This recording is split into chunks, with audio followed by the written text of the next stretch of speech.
আসসালামু আলাইকুম। আজকে আমি আপনাদের কাছে একটি ফ্লট কাস্টমারের কথা শেয়ার করব। লাভ থিমের এই কেকটি আমার খুবই পছন্দের একটি থিম কেক ছিল। মনে মনে শুধু ভাবতাম কবে এই কেকটির অর্ডার আসবে। ফাইনালি এই কেকটির অর্ডার আসলো, তাও আবার ফ্লট কাস্টমারের থেকে। কেমন লাগে বলেন? অনলাইনে প্রায় এরকম নিউজ দেখে থাকি, আমার সাথেও যে এরকম হবে তা ভাবিনি।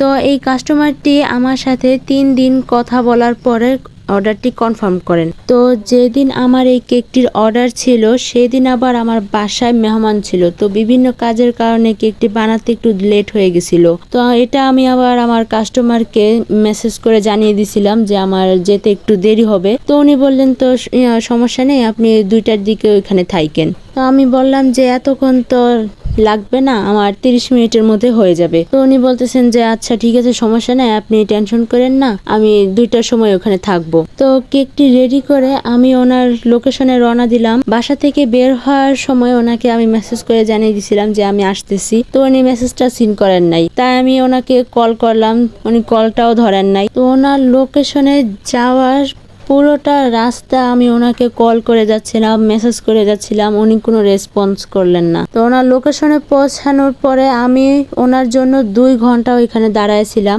ওই দিন এত রোদ ছিল, এরকম গরমের মধ্যে শুধু রাস্তার মধ্যে আমি ওনার জন্য দাঁড়াইছিলাম কেক নিয়ে। ওনাকে আমি 40টার মতো কল দিছি, ওনাকে মেসেজ দিছি, উনি কোনো রেসপন্স করেন নাই। একটা মেয়ে মানুষ খালি একটা রাস্তায় এরকম রোদের মধ্যে কিরকম একটা টর্চার করলেন আমাকে। তারপর আমার বাসায় এগুলো জানানোর পরে বাসা থেকে ওনার নাম্বারটা নিয়ে কল করার পরে প্রথমবার রিং হলো, ধরেন নাই।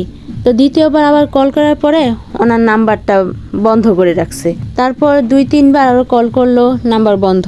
এর মাঝে আবার দেখলাম উনি অনলাইন আসছে, আমার মেসেজগুলো ওনার কাছে ডেলিভার্ড হয়েছে, কিন্তু উনি দেখেন নাই। ওনাকে আবার সাথে সাথে কল করলাম, কল করার পরপরই উনি অফলাইন হয়ে গেছে। তো ওনাকে নাম্বারেও অনেকবার কল করলাম, ওনার কোনো রেসপন্স নাই, কোনো কিচ্ছু না। তো আমি আর কি করব, এতক্ষণ দাঁড়ায় আছি। তারপর আমি বাসায় এসে পড়ি। এই ফার্স্ট টাইম আমার সাথে এরকম একটি খারাপ অভিজ্ঞতা হয়ে গেল। আপনারা জাস্ট এই স্ক্রিনশট গুলা দেখেন, কি রকম একটা বাজে মহিলা। আমার তো ইচ্ছে করছিল ওনার নাম্বারটা একদম শো করে দেই। তো যাই হোক, আপনাদের সবাইকে বলবো খুবই সতর্কতার সাথে বিজনেস করবেন, আর এরকম ফ্লড কাস্টমার থেকে তো খুবই সাবধান।